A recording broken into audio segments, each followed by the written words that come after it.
4 official copies of the Qur'an were dispatched from Medina, and Uthman knew that one wrong page could set an empire ablaze. How does a leader bind a rapidly expanding, multilingual ummah to a single, sacred text, without betraying the companions who had carried those words into every province? As Al-Tabari records, the question reached him like a summons. Reports of variant recitations had come from Kufa, Basra and Syria. The danger was not scholarly, it was existential. The stakes were simple and total. If recitations diverged beyond repair, the unity of worship, law and communal memory, the very fabric of the Muslim polity, would fray. Ibn al-Athir notes that Hudhayfa ibn al-Yaman warned of differences among the people of Iraq and Syria. Uthman grasped that the caliphate's legitimacy rested on preventing such a rupture. He accepted the task with the humility and fear of God that the chronicles insist marked his character. Ibn Kathir records that Uthman did not pursue glory, he pursued preservation.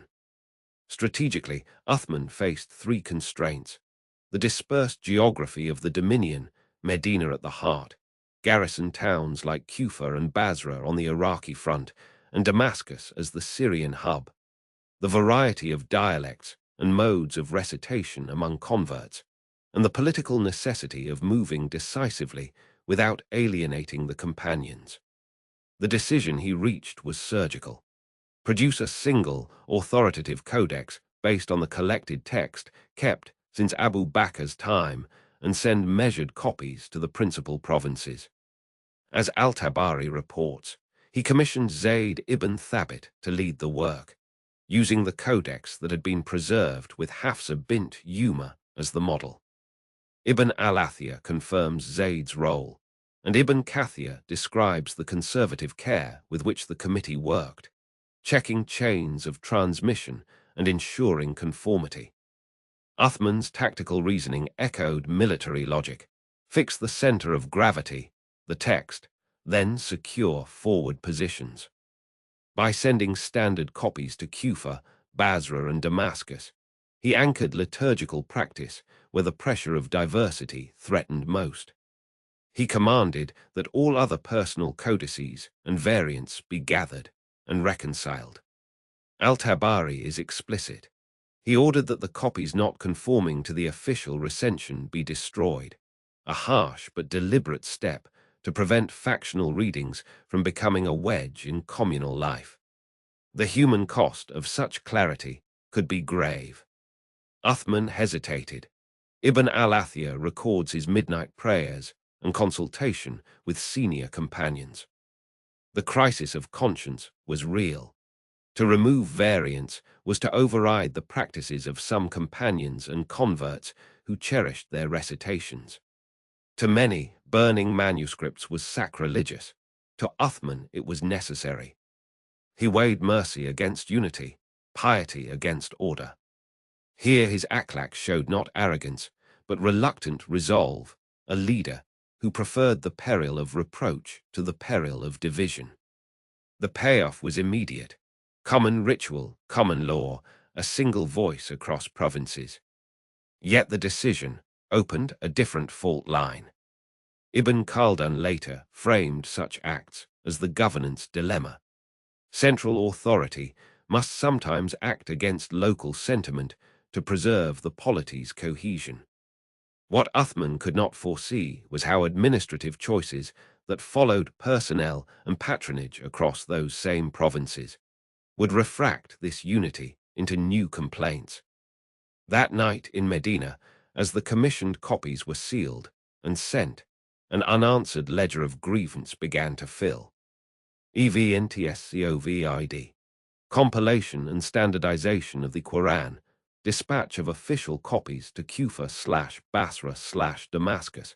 Tension over destruction of variant codices. With 100,000 Byzantine soldiers and a fleet of 300 ships massing against Alexandria, Caliph Uthman ibn Affan confronted a crisis that threatened to erase Muslim gains in Egypt. How could a leader from the desert, forge a navy to defy the empire that ruled the seas. The fall of Alexandria would mean the loss of Egypt, a province vital for its grain and wealth, jeopardizing the entire Muslim expansion in Africa. The legacy of the early conquests and the stability of the caliphate hung in the balance. As Ibn al-Athir recorded in his Al-Kamil fi al-Tariq, the Byzantine force, sent by Emperor Constans II, numbered 100,000 men, supported by a vast armada. The Muslim garrison under Amr ibn al-As had merely 4,000 troops. Alexandria, with its towering walls and strategic harbors, was both a fortress and a potential trap. Uthman, from Medina, recognized that traditional land warfare was insufficient. He issued a decisive order: build a Muslim navy to challenge Byzantine naval supremacy. This move showcased his strategic foresight and reliance on divine guidance, rooted in his commitment to protecting Muslim lands. But as Al-Tabari reports in his Tariq, the shipbuilding efforts in Egypt faced immense challenges. The Muslims, inexperienced in naval warfare, grappled with constructing and manning ships. When the initial Muslim fleet set sail, it was outnumbered by the Byzantine navy, which boasted superior numbers and experience. Amr ibn al-As, overseeing the defense, hesitated as scouts reported Byzantine landing parties advancing on the city. He considered a tactical withdrawal, but Uthman's steadfast message urged resilience, highlighting the caliph's unwavering faith and leadership under pressure. The resolution came. The year is 35 AH. The whispers began subtly, like desert winds carrying sand, yet they threatened to erode the very foundations of the caliphate. Reports reached Medina, the heart of the nascent Islamic State, of discontent spreading across Egypt and Kufa. In Egypt, the governor, Amr ibn al-As, had been replaced by Muhammad ibn Abi Hudhayfa, a man known for his piety, but also for his deep-seated grievances against Uthman ibn Affan, the third caliph. This change, ordered by Uthman, sowed seeds of suspicion. As Al-Tabari records in his Tariq al-Rusul wa al-Muluk, these initial shifts in leadership, combined with existing tensions, created fertile ground for dissent. The stakes were immense. The vast territories brought under the banner of Islam, from the sands of North Africa to the fertile plains of Persia, were held together by unity and the authority of the caliph. If this discontent were to fester, it could fracture the empire, leading to internal strife and potentially inviting external enemies to exploit the chaos. The very success of the conquests, which had brought so many diverse peoples under Islamic rule, now presented a challenge in governance. Maintaining trust and ensuring fairness across such a vast expanse was a monumental task. The core of the unrest centered on Uthman's appointments of family members to key positions and his alleged financial policies. Critics pointed to the appointment of his cousin, Marwan ibn al-Hakam, as a chief advisor and the elevation of other Umayyad relatives. Accusations of nepotism and the misuse of public funds began to circulate, amplified by those who felt marginalized or overlooked. Ibn Kathir, in his Al-Bidya wa al-Nihaya, details these accusations, noting that while Uthman was known for his generosity and piety, the perception of favoritism began to tarnish his image among certain factions. The strategic challenge for Uthman was not military, but one of public perception and maintaining the integrity of his rule in the eyes of a populace accustomed to the more direct leadership of his predecessors, Abu Bakr and Umar ibn al-Khattab.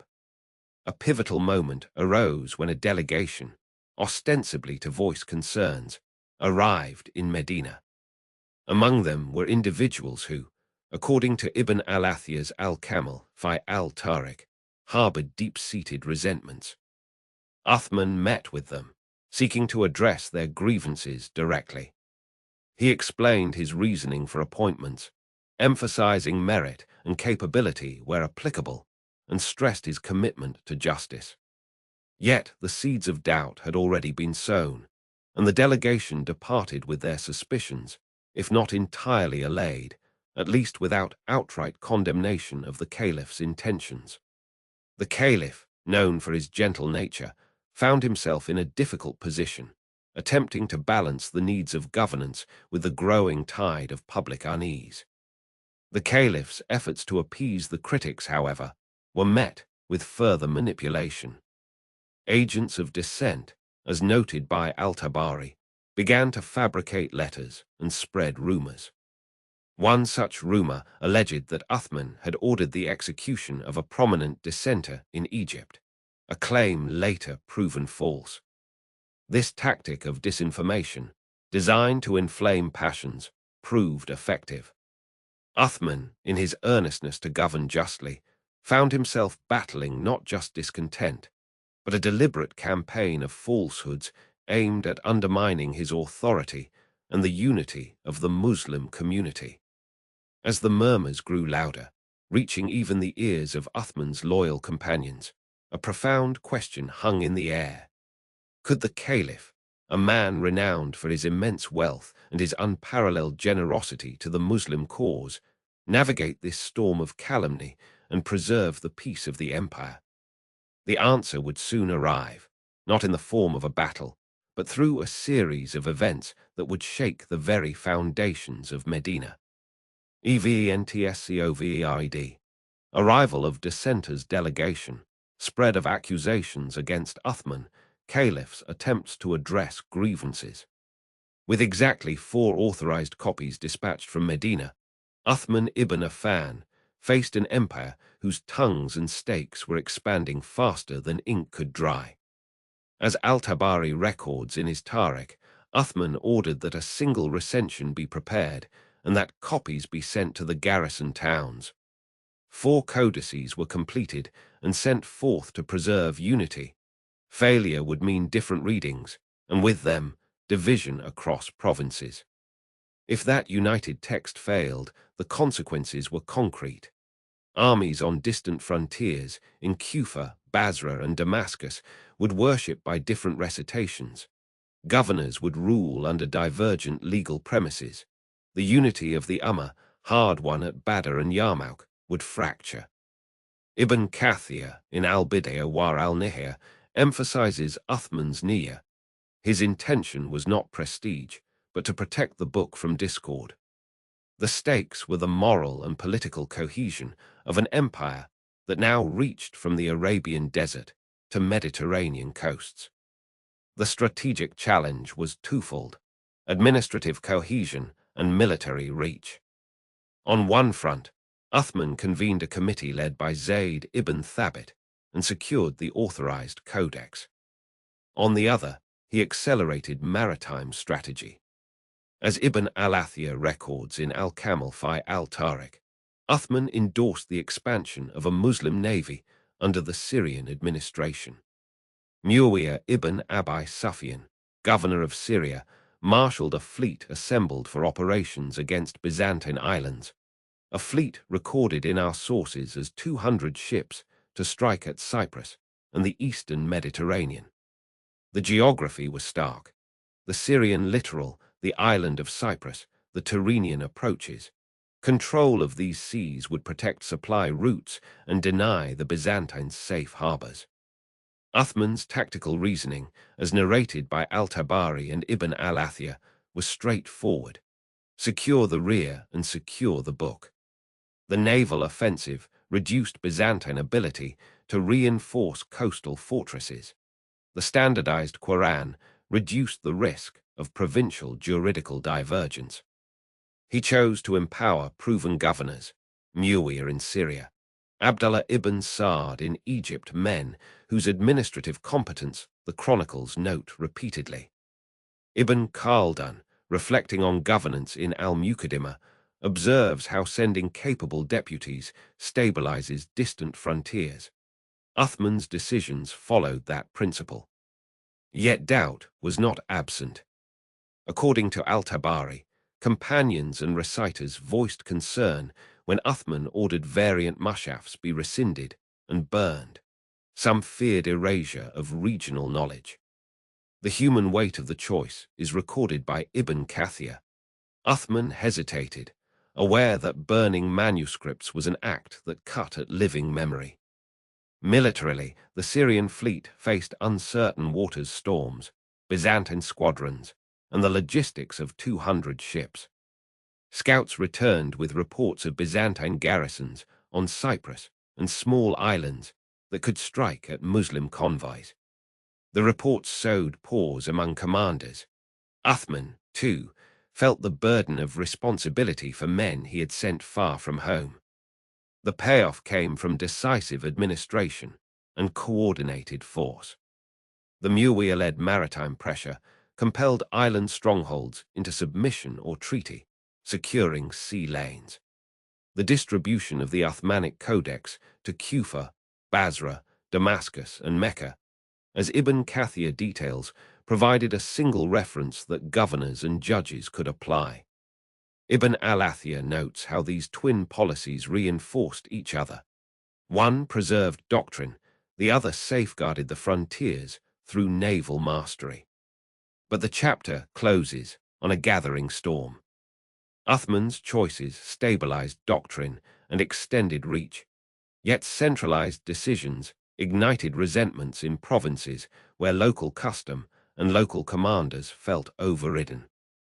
As Al-Tabari and Ibn al-Athir both imply, what began as measures for unity sowed seeds of grievance. And on the horizon, beyond the islands and the codices, new provincial discontents and rival ambitions moved like tides, a reminder that unity achieved by decree must be sustained by wisdom and justice. What would come of those grievances? The next dispatch would test the very bond Uthman sought to protect. EVENTSCOVID, compilation and dispatch of the Uthmanic Codex, establishment and expedition of the Muslim navy to Cyprus, fleet of 200 ships, appointment and empowerment of Muawiyah in Syria. In the 9th year of his caliphate, with the Islamic dominion stretching from the Maghreb to Khorasan, Uthman ibn Affan faced a crisis that threatened the very foundation of the state, the sacred text itself. Reports reached him from the frontiers of Armenia and Azerbaijan, and from Damascus and Kufa, that Muslim armies were disputing the recitation of the Qur'an. As Ibn al-Athir recorded in Al-Kamil fi al-Tariq, differences in dialect and reading had emerged, to the point where soldiers from Iraq accused those from Syria of disbelief over variations in pronunciation. The unity forged by the Prophet was fracturing over the words he had delivered. The risk was catastrophic. If the ummah could not agree on a single, authoritative version of its divine guidance, the intellectual and spiritual center of the empire would not hold. Factionalism would replace faith. Uthman, the guardian of the revelation, understood that the political stability of the conquests was meaningless without doctrinal unity. He summoned Hafsa bint Umar, the widow of the Prophet, and requested the original compiled leaves of the Qur'an that were in her possession, which had been collected during the time of Abu Bakr under the supervision of Zayd ibn Thabit. The strategic challenge was immense in its sensitivity. The Qur'an had been revealed in 7 accepted Araf, and companions across the provinces had learned directly from the Prophet, developing their own valid recitations.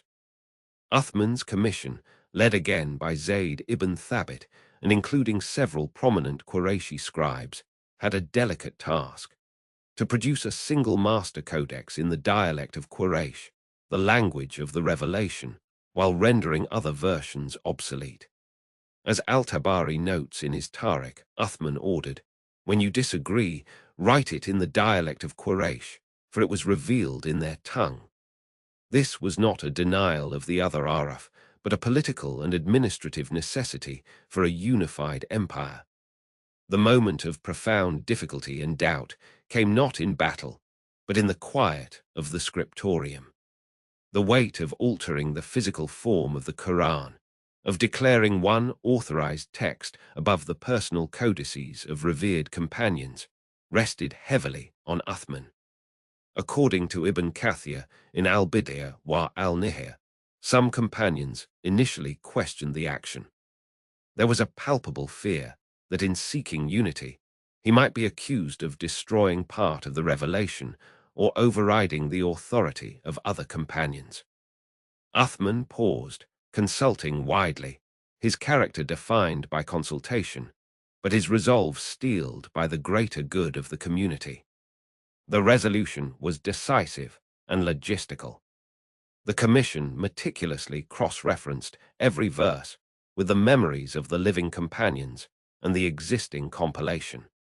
From this master codex, Uthman ordered multiple copies to be made. As Ibn al-Athir reports, he then dispatched these official masahif to the major military centers, one to Kufa, one to Basra, one to Damascus, one to Mecca, and one to Yemen, keeping the original in Medina.